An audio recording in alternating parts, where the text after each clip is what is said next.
የቱም ነገር ሊቀር ይችላል። ብቻ እግዚአብሔር አንተ አትቅር ነው ትልቁ ቁም ነገር። ወጣቶች ያጣችሁን እያሰባችሁ ቀናችሁን፣ ሕይወታችሁን፣ የነገ ትልማችሁን፣ ራያችሁን እግዚአብሔር በመቼ ቀን እንደሚያደርገው ምን ታውቃላችሁ? ዛሬ ካልሆነ ብላችሁ ተበሳጭታችሁ ጀርባችሁ ለቤተ ክርስቲያን ለምን ትሰጣላችሁ? እግዚአብሔር ዛሬ ካልፈጸመው ብላችሁ ለምን ሌላ አዳራሽ ትሄዳላችሁ?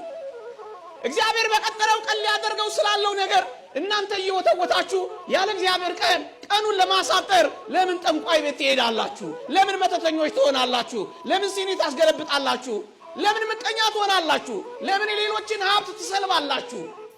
እግዚአብሔር በቀጠረው ቀን ሲያደርገው ለመቀበል ተዘጋጁ።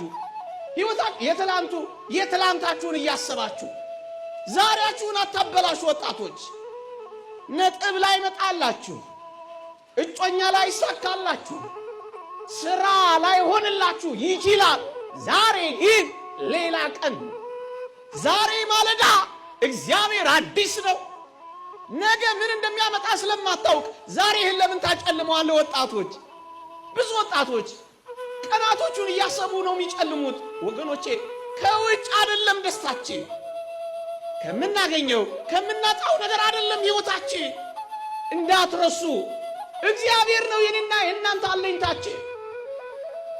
ከውጭ የምትጠብቁ ከሆነ አንድም ቀንም በደስታ ሳትኖሩ ታበቃላችሁ። በመነጫነጭ፣ በቅሬታ፣ በተቃውሞ ነው የምታሳልፉት። ወጣቶች ሆይ እግዚአብሔር ካለበት ተቀበሉት።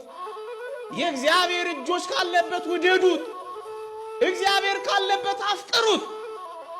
ምንም ነገር ይሆናል፣ ብቻ እግዚአብሔር ይኑርበት።